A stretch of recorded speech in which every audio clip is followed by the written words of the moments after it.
You'll be moving to our branch office starting tomorrow. Is this a demotion? No, the branch just needs more hands. Having a transfer so quickly is odd. Just yesterday, did someone in a position of authority say anything? The boss's expression tightened as he applied more pressure. Jason, you should be grateful it's just a demotion and not something worse. I argued, I haven't done anything wrong.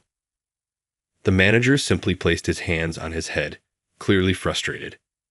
Yes, you haven't done anything improper, but occasionally the circumstances and the parties involved are simply too complex. Not all that seems right always is. You ought to be aware of that if you work in the business sector. I have no desire to comprehend that, I said without thinking. The manager sighed heavily. I may not agree with what you're saying, but I'll accept the decision quietly. The decision to demote someone was made in an instant. My supervisor said that I was demoted because I was unable to assess people and circumstances, but I didn't see it that way. The event was only yesterday. While I was passing through the train station, I saw an elderly man purposefully bumping into women. He fits the description of a bump into guy. Why was that guy intentionally doing it? That's risky. Observing ladies stumble and fall due to him was more than unsettling. The old man seemed to detect something as I was going to approach him, and he hurriedly vanished into the crowd. There was an unusual tension in the air when I arrived at the office, still irritated. Some bigwig was rumored to be stopping by the office for an inspection. As if incentives and evaluations depended on the outcome of the inspection, which is why the supervisors were rushing around, making sure everything was in working order. That bigwig turned out to be none other than the elderly station employee. That's the man that was stirring up trouble, right? It can't be true, I reasoned. Upon seeing that haughty CEO, I was reminded of my irritation from earlier in the morning, and without even thinking, I approached him. Excuse me, I have a question. He said, what is it? Back. Why did you keep bumping into women at the station this morning? The executive's expression clearly stiffened. This morning, I saw you. It was deliberate for you to walk into them. A few even lost their balance. Did you know? What did you intend to accomplish? Were you annoyed by them, or did you want to touch them? Attacking defenseless women is bad in any case. How do you feel about that? The executive was stunned by the volume of enquiries and was unable to say much more than open and close his mouth. Hey, Jason. When the boss saw this, he quickly spoke out.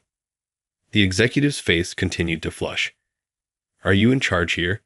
Let us discuss in private. Yes, the boss said, his expression as ferocious as a thunderstorm. Instead of answering my accusations, the executive led the boss into a meeting room. And I was demoted today as a result. My employer was inconsolable, and the big shots were furious, but I still think I said nothing improper. There have been a few previous incidents similar to this one. It's acceptable to call attention to bad behavior, regardless of the status or position of the person making the statement. Sometimes my close friends who know me well would warn me when anything like this happened. But in my opinion, telling the truth is always the best course of action. I'm grateful for my friends that support and encourage me no matter what problems I run into, but I was unable to pay attention to their advice. I used to get reprimanded for lying to my parents and instructors when I was younger. I'm an adult now, and being honest gets me in trouble. It does not seem fair, does it? The entire crew at my new workplace, the sales office, gave me a hearty welcome.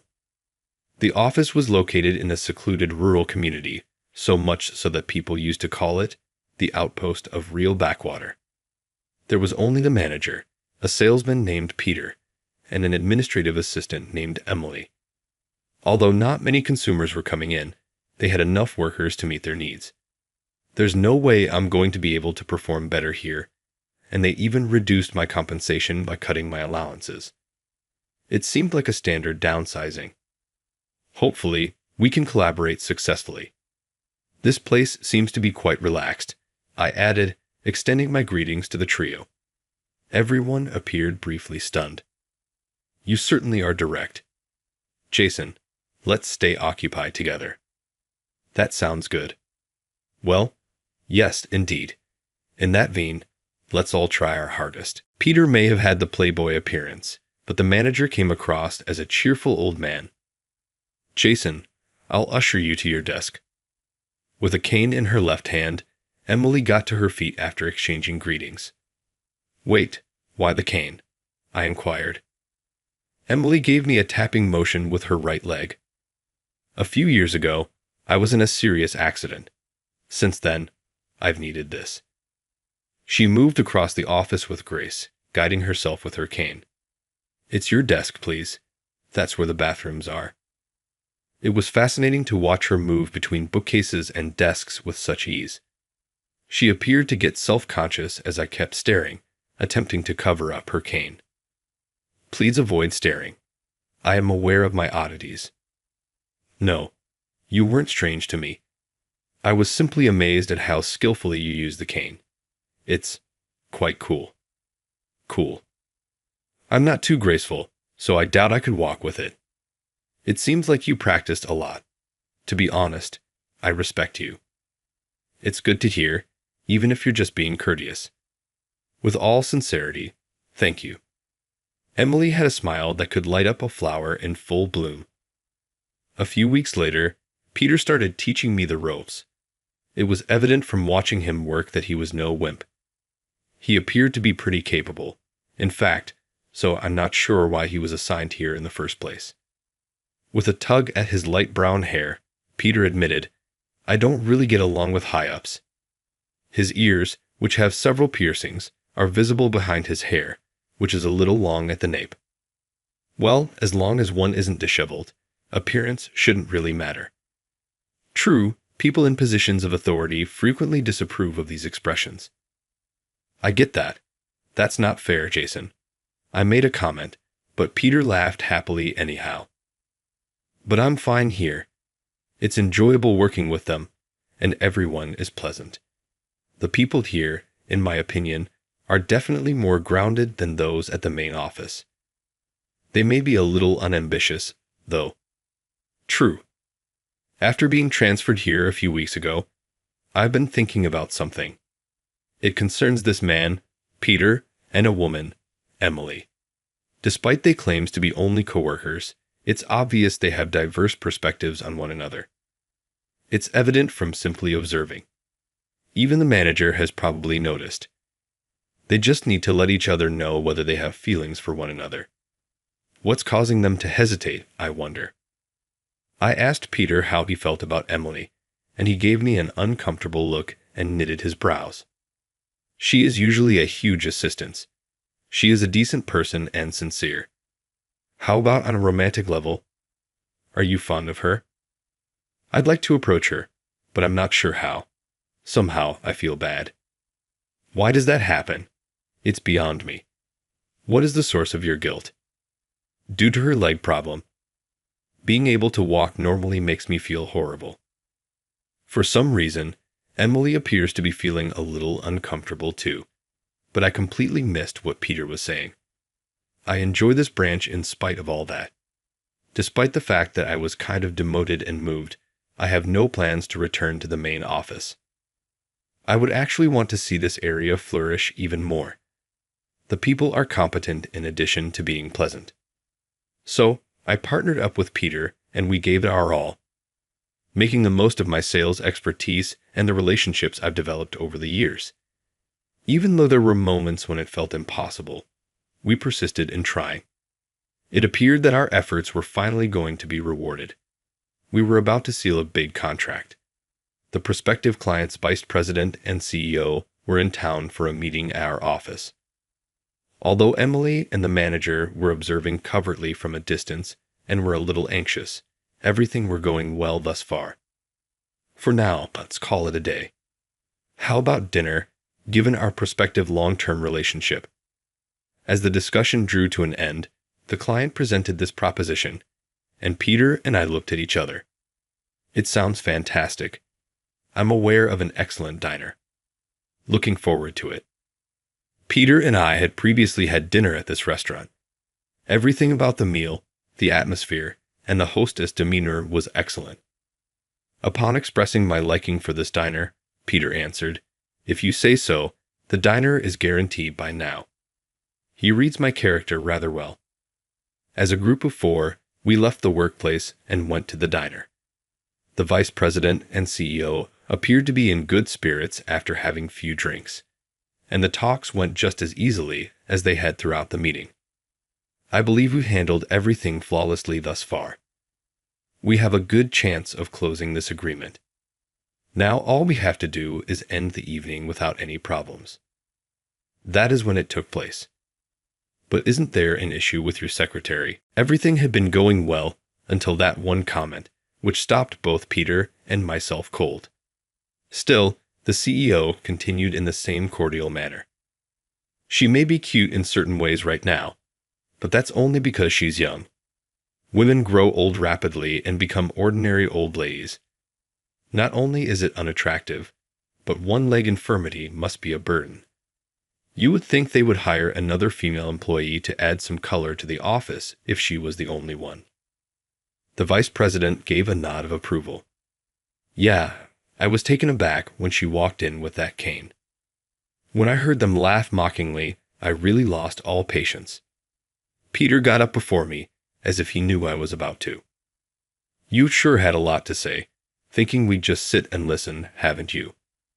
His voice resounded throughout the room, deep and full of cold rage. It's amazing to think that Peter, who always has such a silly smile, is the source of such intensity. The vice president and the CEO are both gaping in disbelief. "You're implying that our secretary is ineffective. You must be joking with me. She's far more admirable than idiots like you who denigrate other people because they look down on women or are somewhat different. She never says cruel things to others without being aware of their challenges. You old fools, you are a shame." It's probably not how he usually speaks up. He appeared to be out of breath after reading it all at once. Breathing deeply, Peter glared at the vice president and CEO. Naturally, I did not stop him. "What has become of you?" It's unkind to the coworker. It was so funny to watch Peter change all of a sudden, and the vice president stutter in shock, that I nearly started laughing. You don't have the right to treat someone from a different company poorly just because it's a social gathering. You guys are the ones who are disrespectful here, if anything. What did you say?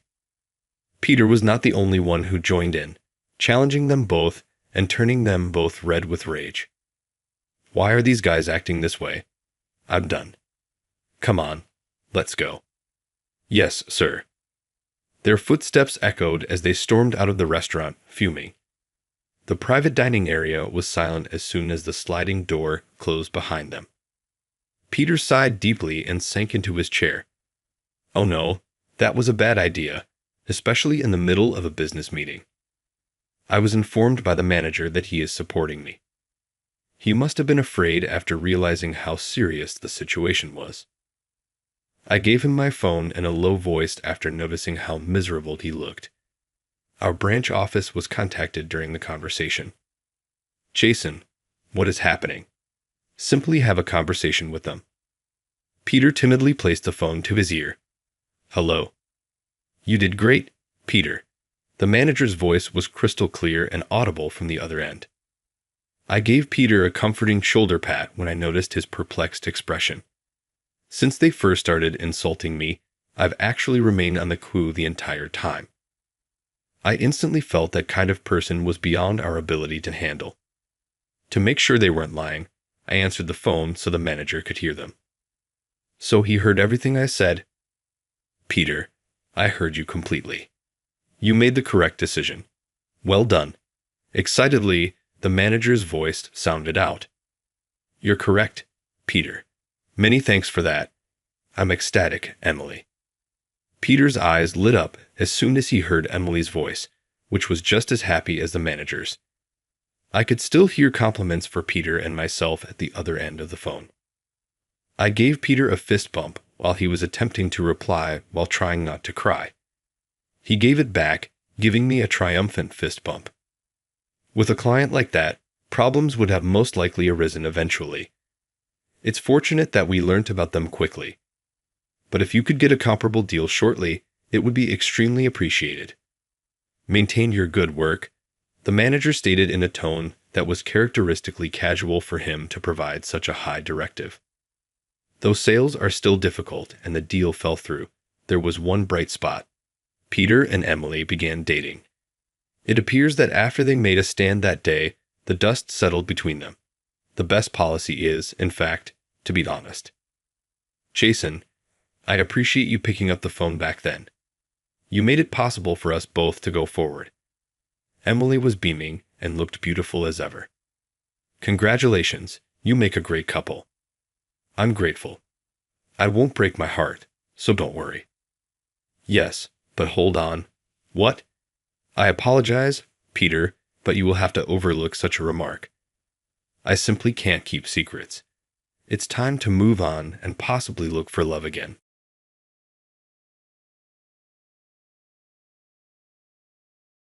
"Remember how our roles reversed," said my former classmate, standing before me. Back in middle school, she was the picture of youth and health, but now her former self was nowhere to be seen. She smiled weakly, her figure emaciated. Why was she so kind to me? What happened to her that led to this state? I invited her to a cafe to find out what had happened to her since we graduated from middle school. What she shared was a past so heartrending that even as a listener, I found myself on the verge of tears. My name is Jason, just a regular male student. I wish I could say that, but it's not that simple. My family is just my mom. We're a single-parent household. My dad didn't die. He left us for another woman. I barely remember his face, so it must have been a long time ago. Before I knew it, life without a dad became the norm. Since he left, my mom has been raising me on her own. She never complained and loved me more than anything, working every day. I wanted to repay her effort, so no matter how tough it got, I tried not to be a burden. But the harsh reality is that effort isn't always enough. If only it was just my dad who disappeared, but he took all our savings and bank bucks with him, probably to divert as much attention as possible to himself, likely for his mistress. Because of his selfish actions, we were really strapped for cash. Not just tight on money like other families, we lived in a dirt cheap apartment, usually having just one meal a day. It's not that we had nothing to eat, but we couldn't always have 3 full meals. This was when I was in middle school. My school didn't provide school meals. Lunch was always packed. But my mom worked from dawn till dusk and was too exhausted to even take a bath before falling asleep. There was no way she had time to make my lunch. Sure, she might have if I asked, but I couldn't bring myself to ask that of her. Working hard for my sake, but going without lunch during my growing years was hell. So I tried making lunch myself when she wasn't around. Minutes later, what sat in my lunchbox was as black as the darkest night. I thought it might suck me in if I touched it. Turns out I had 0 talent for cooking. My mom wasn't particularly fond of cooking, but could make decent meals. So I guess the one to blame is still my dad. I always brought a slice of bread with strawberry jam on it. Everyone else spread out lunches made by their parents or grandparents, chatting and enjoying their break. But I didn't belong there. Not because I was ostracized, but because their lunches were too dazzling. What everyone else had in their hands seemed unattainable for me. Watching them with envy, I felt incredibly small nibbling on bread. I couldn't stay in the classroom thinking, so I declined my friends' invitations and sought a place where I could be alone. My only companion was my bread. I had 2 options, the rooftop or behind the gym. Unfortunately, the rooftop was locked, so that was out of the question. It seems like hanging out on the rooftop during lunch is only a thing in TV drama series, so I decided to eat behind the gym. I could faintly hear the voices of students enjoying their break on the nearby playground, but no one ever came behind the gym. There I could savor my solitude, unseen by anyone. Until that day, I was late for lunch because of committee work. But my lunch was just a slice of bread, so it didn't take long to eat. I hurried to my usual spot behind the gym. There was someone already there. It was the first time I saw someone else here during lunch break, and it was a familiar female student. Her name was Sarah, a girl from my class. She was the daughter of the president of the Kensington group. In other words, super rich, but she wasn't snobby or arrogant. She was just a normal, kind girl to everyone. We got close, just exchanged greetings. There was Sarah, squatting in front of a drain behind the gym, doing something. What is she doing here? I wondered, and moved to where I could see her hands. She was holding a lunchbox. She had it tilted open. It looked like it would fall, and just as I thought that, it happened. What a waste, I blurted out without thinking. Sarah flinched at my voice. She turned quickly and hid her lunch behind her. She must have been surprised, probably didn't realize I was watching from behind. As she stumbled over her words, I immediately approached her. I'm terribly sorry for startling you, but are you not going to eat that lunch? She was the daughter of a company president, so I spoke to her in the most dignified language I knew. I hoped, if you're not going to eat it. May I have it, please? I was famished from having gym class right before lunch. My stomach felt like it was stuck to my back. A slice of bread was too harsh for a growing middle school boy. Her lunch looked lavish, even from a distance, and the quantity seemed too much for a girl's lunch. If she was going to throw it away, I'd be grateful for even a half bite. Sarah was momentarily stunned by my eagerness. Sure, you can have it. Maybe it was because of my refined language, but she agreed. Really? May I truly have it? I couldn't believe my ears and asked again. Yeah, really, she said, and handed it to me. That's when I lost consciousness. When I came to, the lunchbox was empty, and the aroma of a tangy sauce lingered in my mouth. After finishing the meal, I thanked her. You don't need to thank me. I didn't make it, Sarah said. Did you forget your lunch today? She peered into my face. No.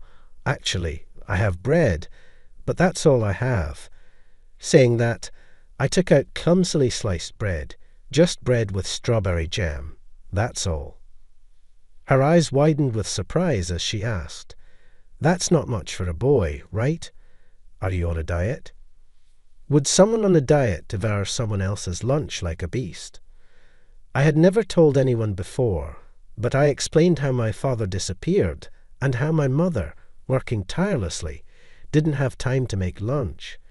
Sarah listened silently until the end, then she spoke. But, Chasen, you're amazing, making your lunch yourself. It even looks tasty, she complimented me. It might have been the first time someone other than my mother praised me, and I felt a sense of pride. As a thank you for sharing my story, Sarah began to talk about her own family. In summary, her stepmother wasn't her biological mother. Her real mother had passed away, and her current mother was her father's second wife. The stepmother was nice to Sarah in front of her father, but she was worse when he wasn't around. Even the lunchbox was part of that harassment. Despite knowing Sarah's small appetite, she packed it with too much food, including things Sarah disliked. If Sarah left anything, her stepmother would say, How can you leave it when I work so hard to make this? And would become hysterical. That's why she was trying to throw away the contents. I see. No wonder the quantity was so much. To my starving self, it was a feast, but for her, it was an overwhelming amount. "So, you haven't eaten lunch yet today?" She nodded silently to my question, embarrassed.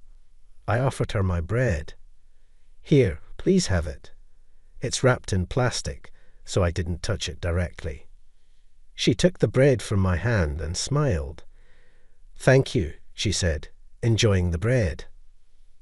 After that day, we started exchanging lunches. Our meeting place was behind the gym. We shared stories and complaints while eating. Though we were in the same classroom, we hadn't talked much before, but we found we had a lot in common. After eating, I'd take a short nap while Sarah drew in her sketchbook. She was in the art club and amazingly good at drawing. The sound of her pencil on the paper was soothing, and I enjoyed those moments. Life became smoother for me from there. I was able to go to a nearby public high school with decent academic standing, and my mom cried tears of joy when I got accepted. Sarah ended up attending a boarding school for young ladies, located a bit far from where I was. She wanted to get away from her mother as soon as possible, and I remember her being incredibly excited the day she got accepted. Her drawings are more aggressive than usual. Then came our last lunch together. The thought of not being able to exchange lunches with her anymore felt a bit sad. On her last day, Sarah was still drawing in her sketchbook. Looking at her profile, I considered confessing my fleeting feelings, but wanting to keep this youthful memory to myself, I suppressed my tender emotions and etched her image into my mind. It wasn't long after I started high school my mother remarried. My stepfather, in his first marriage, had been caring for his disabled parents and hadn't had the chance to meet someone until now. He wasn't exactly handsome, but he was sincere and kind, a good match for my mother. With a stable income from his job, my mother quit her exhausting work and found a full-time job with less burden. My stepfather maintained a comfortable distance with me, so we quickly developed a relationship where I could call him Dad. Thanks to his support, I smoothly progressed in my studies and got into a renowned university. I landed a job at a major corporation, leading a life far richer than anything I could have imagined as a child. A few years into my job, I was leading busy yet fulfilling days, but due to a transfer within the company, I had to move. While I was excited about starting a new life in a place somewhat distant from my parents' home, I wasn't without anxiety about living in an unfamiliar area. Once I had settled into my new home, I went out to get groceries. There was a charming small shopping district nearby where I usually did my shopping. Even after a few years of working, cooking remained a challenge for me. I had practiced enough to make spaghetti, but my specialty was still macaroni and cheese.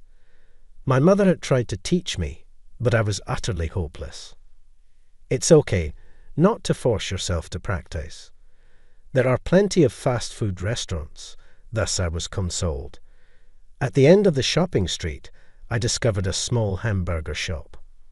My mother had said fast food restaurant meals were fine, but I never really liked them. I was afraid that relying solely on fast food restaurant meals at my age might be bad for my health. This small hamburger shop, though modest, was clean and had delicious-looking hamburgers on display. They seemed homemade. Yes, homemade meals are the best. Perhaps because I hadn't had much experience with homemade meals in the past, I quickly developed a fondness for those made by human hands rather than those mass-produced in factories. The fact that the shop was run by an elderly lady was a bonus point. The atmosphere of an established store made the hamburgers look even more appetizing. Looking at the hamburgers on display, I saw a variety of options. There were ham hamburgers, meat and vegetable hamburgers, bacon hamburgers, and more. All looked delicious and were priced affordably. Even a student could afford to buy two. I picked up a hamburger. That's when I felt a sense of déjà vu. not with the hamburgers, but with a picture on the wrapping paper. A subtle landscape painted casually on the wrapper. The wrapping paper was casually adorned with a delicate landscape painting. It was beautiful. It felt familiar, as if I had seen it somewhere before, but perhaps I was mistaken. I took the daily special hamburgers to the register. "Did you make these?"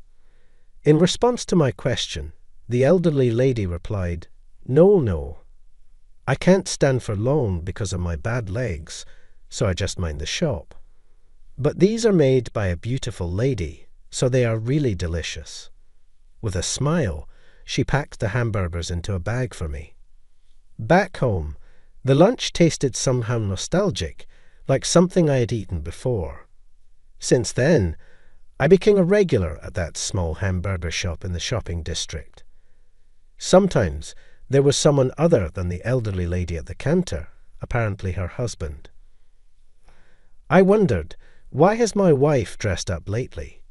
"It's because of you, young man," he'd say with a hearty laugh while selling the hamburgers. Besides these two, I never saw anyone else at the hamburger shop. I wondered where the beautiful lady the elderly lady mentioned was.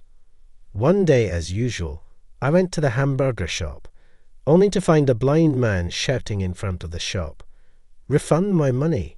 The lunch was terrible." The man was shouting furiously.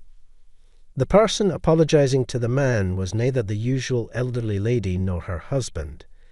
It was a slender woman I had never seen before. Behind her, the husband was saying, "Bad?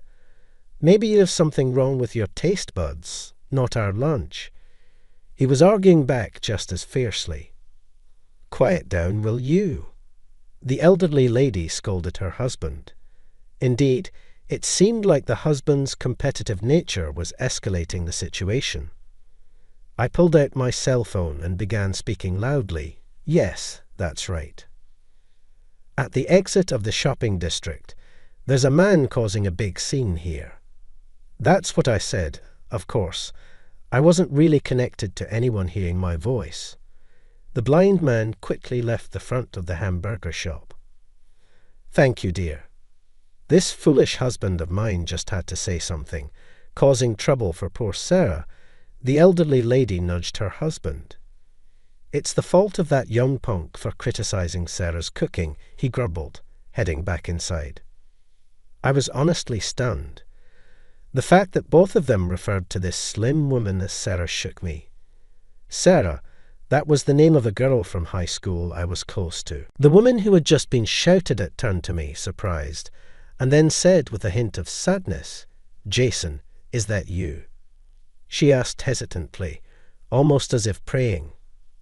Her expression seemed to convey a wish that I wasn't who she thought I was. "Yeah," I could only nod in response. "Do you remember me? I'm sorry for looking like this. It's like our roles have reversed," she smiled weakly.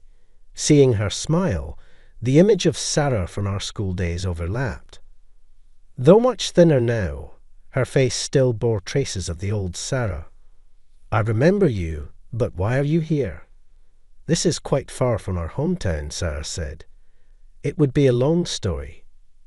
Today's been a lot, so I'm closing the shop early.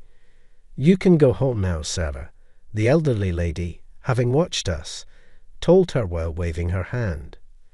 She handed me a few hamburgers. They were oddly cold. After that, Sarah and I sat down at a nearby cafe to talk.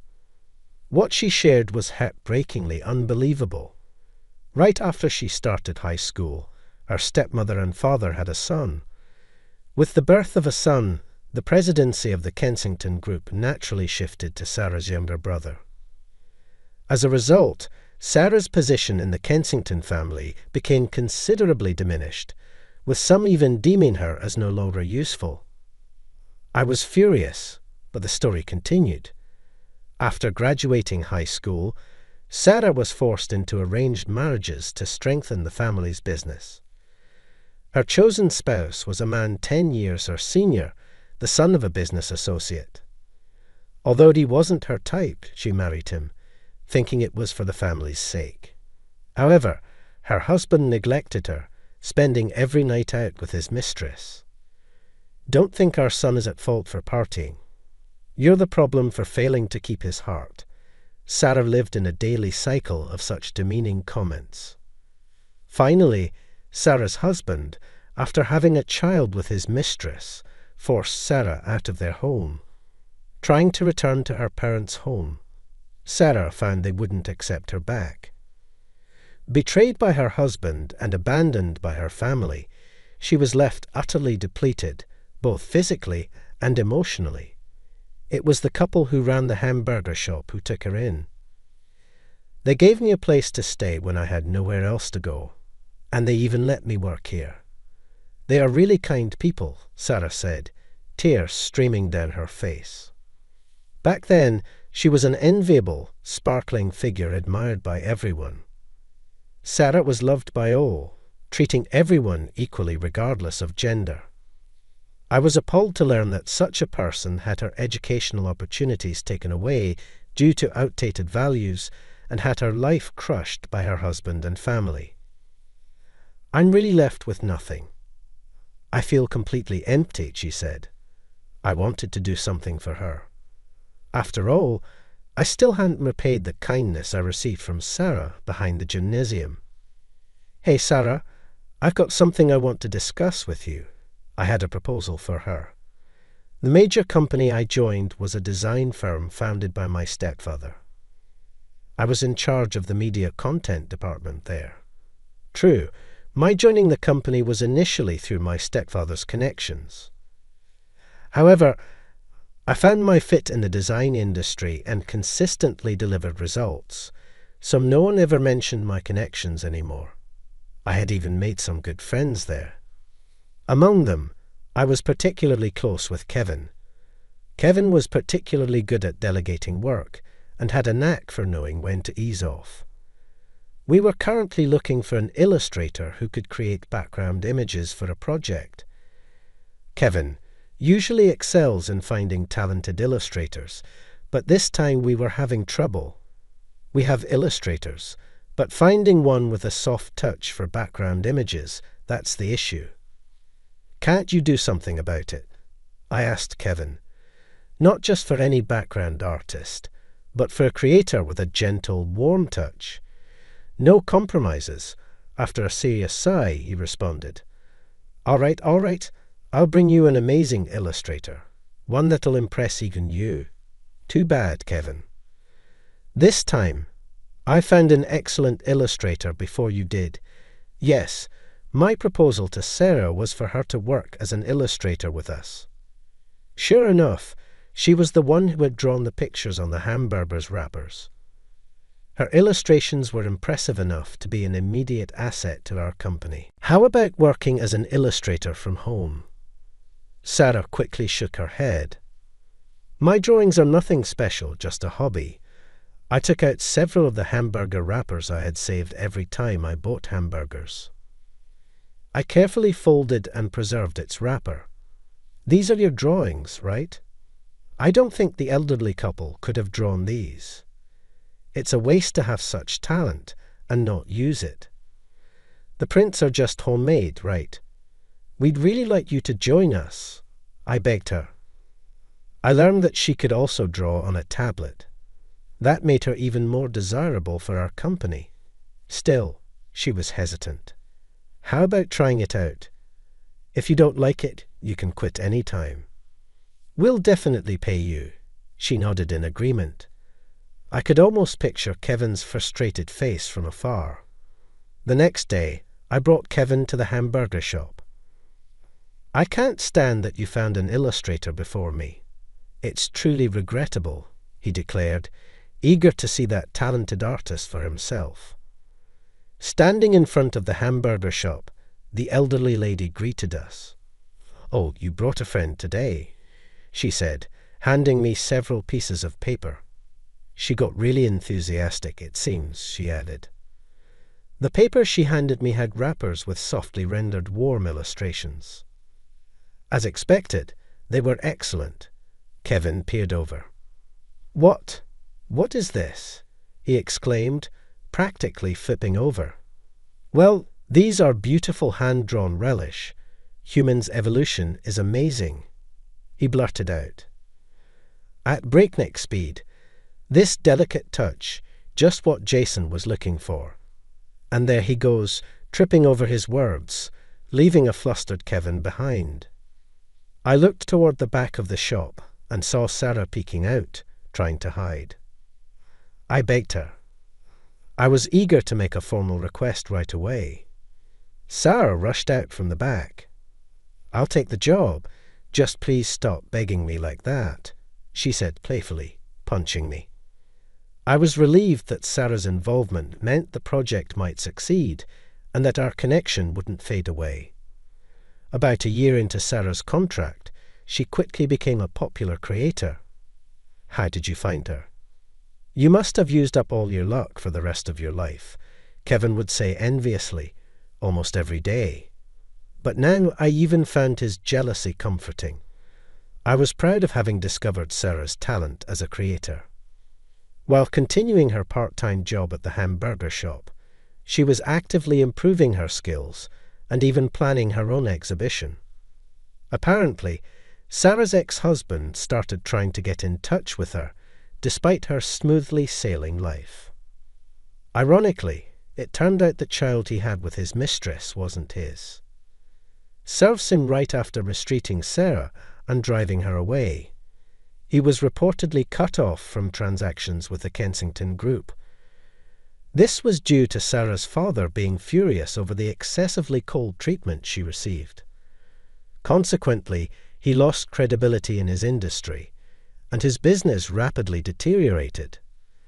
The ex-husband, now thinking that reconciling with Sarah might mend ties with the Kensington family, had recently been stalking her. When Sarah consulted me about her ex, I switched to remote work. Additionally, I started working from a corner of the hamburger shop.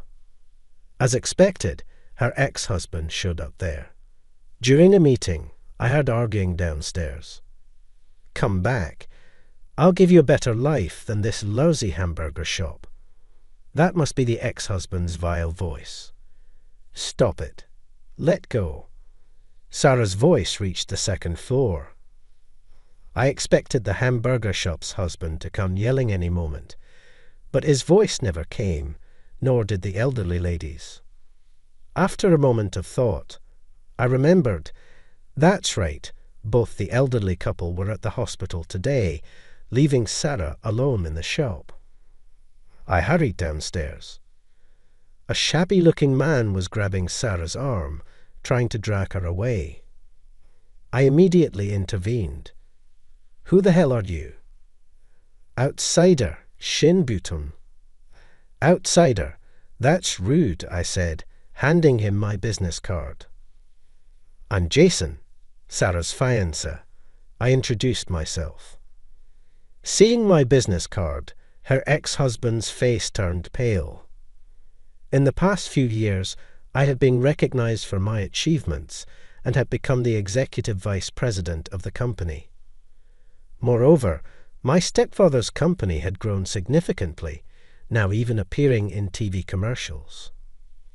"I've consulted our company's legal advisor about you. If you turn around now and never show up in front of us again, we can let this stalking incident slide." After I gently explained, the ex-husband grumbled and then ran off. Sarah was initially surprised to learn that her father had influenced her ex-husband's downfall in the industry. She had thought it was her father who hadn't allowed her to return home. However, due to the recent stalking incident by her ex-husband, Sarah had an opportunity to talk with her family. There, she learned that it was her stepmother who had refused to let her return home. The stepmother had made this decision on her own and reported it to Sarah's father in a way that suited her. I apologized to Sarah for pretending to be her fiancé to get rid of her ex-husband. It actually helped. "I knew you were just trying to defuse the situation," she said, smiling brightly like she used to in our student days. Seeing that smile, I decided and took Sarah's hand. "I want to be your fiancé for real. I've liked you since middle school. I want to be with you, with marriage in mind. I confessed right in front of the hamburger shop. Our wedding day was blessed with clear skies. The only guests were my parents and Sarah's father.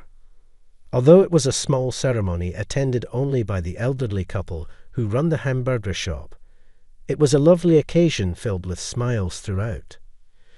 During the ceremony, Sarah and her father had a moment to talk alone, seemingly resolving their past conflicts.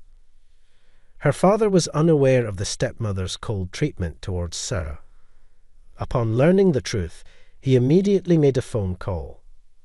"I'm sorry for all the hardship you've endured for so long. I can't divorce her, but I will leave that house and live separately. I'm sorry for making you feel lonely." Saying this, Sarah's father apologized to her, tears welling up in his eyes. Sarah was surprised to see her father's tears. "For the first time, men cry too, you know." "Praised him for realizing his mistake, Sarah," the hamburger shop owner said, concluding the ceremony. My mother and stepfather continue to have a great relationship. I want to build a family using these two as a role model. Living happily ever after with Sarah is my ideal. To live happily together, creating our own intimate memories. What a bright and beautiful future it seems. Maybe when we're older, we can run a hamburger shop like that elderly couple. I'll have Sarah draw pictures on the wrappers. I'm sure it will be popular. I smiled, looking at my wife in her simple yet elegantly lined wedding dress. Who would have thought a small hamburger shop in a shopping street would bring such a profound connection with Sarah? Suddenly, my wife's profile overlapped with the one I used to secretly admire in middle school. When I mentioned this to her, she said, "Actually, back then, I secretly drew you," as she smiled shyly. I felt an overwhelming love for her and wished for our happiness to last forever.